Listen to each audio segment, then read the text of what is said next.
I'm Zemira Jones, and I am glad to be able to do this live cast with you. I am a management consultant. I help business owners, managers, people who lead teams and organizations improve their performance by how they communicate and engage their teams. And when you have that skill, it really, really makes a difference in your P&L. Now, this is the end of 2016, and right now, as we speak, there are people who are off. They finished their work week. Their work week ended on a Friday.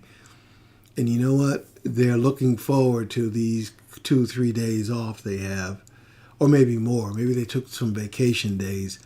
They took as many as they could, not only because they should take the time with their family and friends and over the holiday, but because they're not looking forward to going back to work. They're not looking forward to coming back to working with you.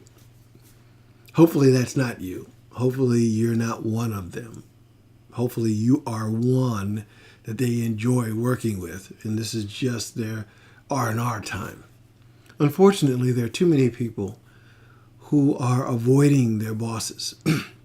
They're doing that because they don't have a choice. They don't enjoy working for their manager because their manager doesn't have the skill that they need. That might be you. And if it is, this is great because I'm here for you. Now, I'm going to share with you some suggestions of how you can kick off, matter of fact, a powerful one in this live cast to kick off 2017 and get on the right track. The challenge is this. Most managers don't have a clue how to do that. They, especially the ones who had 2016 this way. They had poor morale. Their team underperformed. There was contention in the ranks, conflicts all the time, missed opportunities, a lack of creativity, and mere compliance effort to keep their job, not the level of commitment effort that you need, not the right attitude, not the right capability. They didn't operate at the level of capability that they actually could operate at. It's unfortunate because it could be a lot better. And I'm going to suggest to you one of the things you can do right off the bat that will make a huge difference. There are many things that you would need to do, but this is one that will make all the difference in the world in how you start off 2017. You see, there's this huge myth about management. I mean, it's so pervasive that it hurts me when I hear people talk about how they're managing their team, or I'm the manager, I'm managing them. I need to find out how to manage this person better, or this organization better. Now, I don't know what they really mean, but their mindset in asking the question is where the problem is. Because they actually believe in one of the largest myths in business today. That myth is you can manage someone. It's impossible to manage anyone else. You can't manage anyone else. There's only one person you can manage, yourself. You can lead other people, but you can only manage yourself. And there are a lot of really, really great consultants, experts on leadership. I mean, you just go on the internet and it's just full of leadership.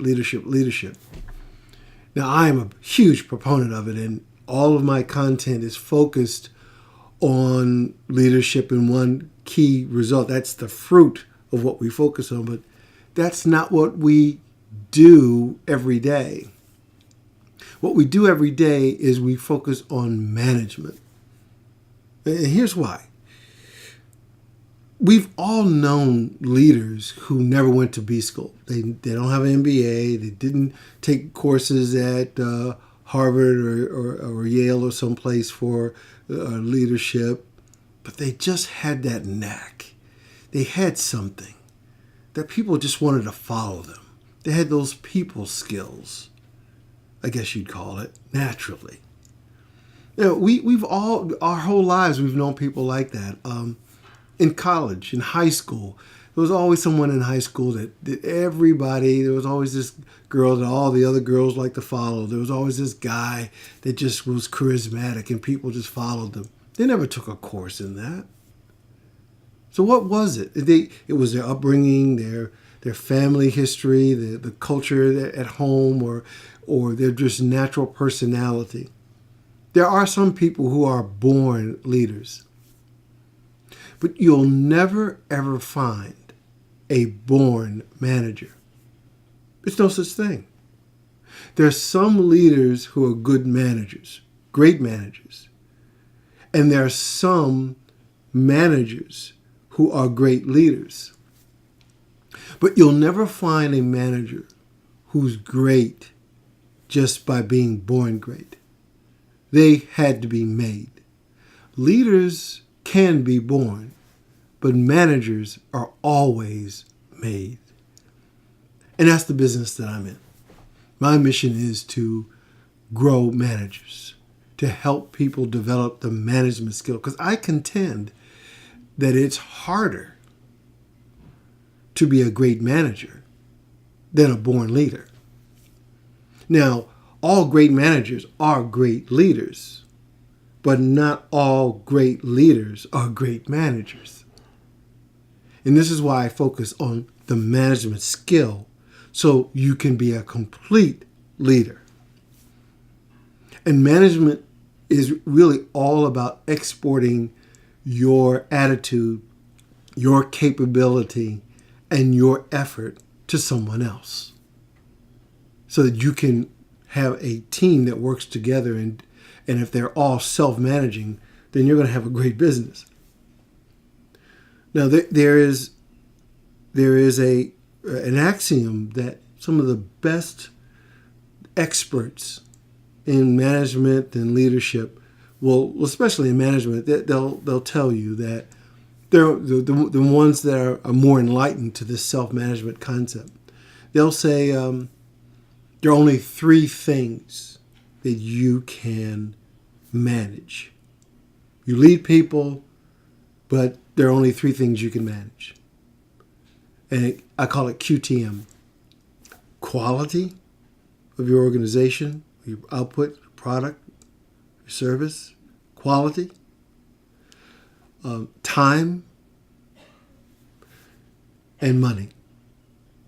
Quality, time, and money. Those are the 3 things that the best experts out there, many of them, will tell you. And they're right.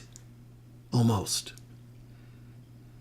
They're completely right in those 3. But there's another one that they don't talk about, at least directly. Indirectly, they get around to it. So it's really 4. Quality, time, money, and the tongue.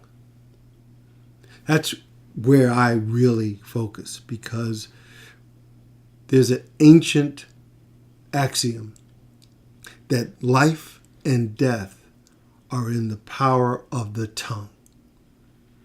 It is the thing that is hardest to manage and control.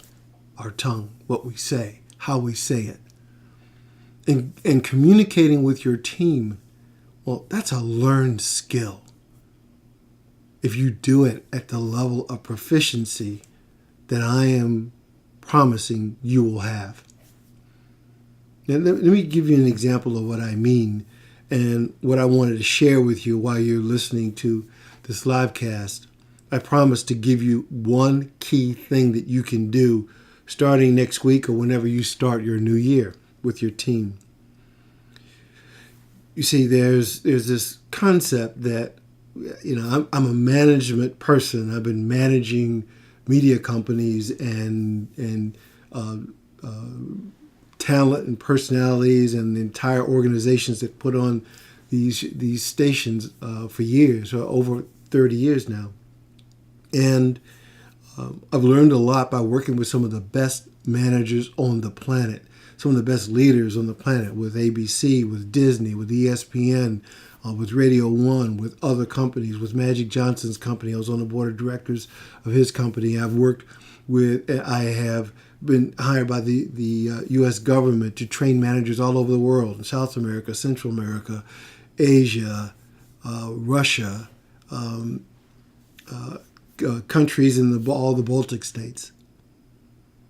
And I've learned as much from them as they learned from me.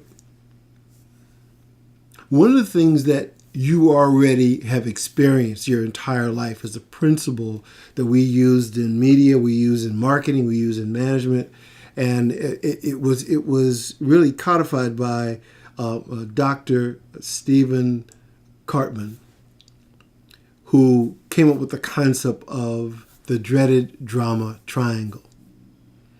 The dreaded drama triangle is really about our day-to-day lives. It's because it's a triangle, it has three components.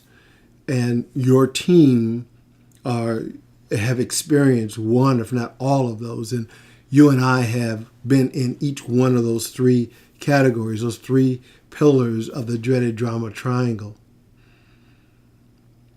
Well, they are being a victim, or being a persecutor, or being a rescuer.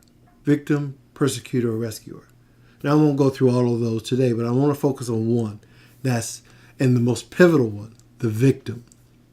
There are people on your team right now who are just glad to be out from under the victimization, the attitude of victimhood that they've been dealing with all week, all year of 2016. They just don't enjoy working where they're working.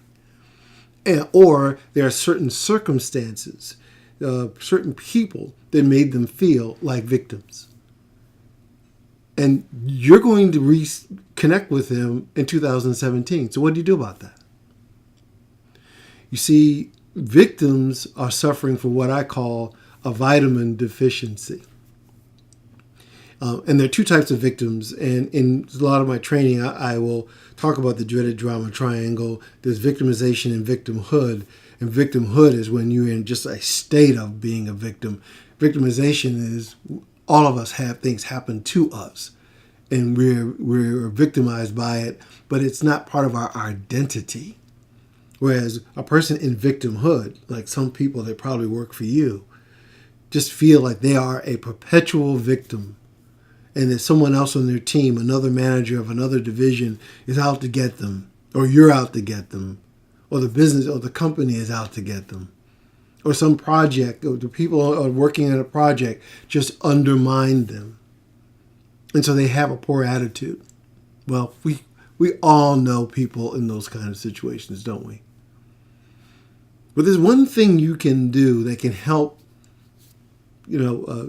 level the playing field and give you an opportunity to use many of the other techniques that will help you and help your business have a better 2017.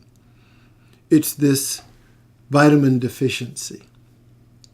So when you have your next year first meeting and you bring everybody together, all your direct reports, it's a great opportunity to inject them with this vitamin. You have the power to do that. The good thing about it is if you start injecting your team with this vitamin, they will discover they have the ability to create and manufacture this vitamin on their own, and they will start doing the same thing. It'll become infectious. It has for me. See, let me tell you what this vitamin is. It really helps the person in victimhood. Even people who are in victimization, it's not their identity, but they just feel a little wounded. It's a tough year. The vitamin is called, well, you may have figured it out, acknowledgment. So when you have your meeting, you bring everyone together, and oftentimes the meetings start, well, how was your vacation, or what did you like most about what you achieved last year or last week? People have those kinds of, let's start off the meeting with a positive about something you've achieved or experienced. I think those are good things. But I am suggesting to you that you start off with the vitamin of acknowledgement. That you ask and it's voluntary. You don't make this mandatory. That if anyone has something they would like to acknowledge of value from someone else on the team, in the room, that works for someone in the room, something that another division did, it's so simple, but yet so powerful. I contend that if you start having your team members voluntarily say, Johnny did this for us. He doesn't even realize how much of a difference it made with my team or with me. It really made our job a whole lot easier. And I really appreciate Kim and his team for what he did. Or when Sally came up with that idea in the last quarter and we took advantage of it, or they helped us out by making some adjustments and sacrificed and work later, we really appreciate it. Acknowledgement of value is what the victim needs. It's a balm. It's a healing regimen that starts the process of going in another direction. So try it. There is not enough of it. Even if you do it, I guarantee you're not doing it enough. I will share with you many opportunities when I'm going to be constantly doing this. I'll share with you examples of how powerful acknowledgement is. So whether your people are in victimhood or just in victimization or just good people, no matter where they are, they will really appreciate acknowledgement. Start 2017 off with this big vitamin A. I'll be talking to you soon.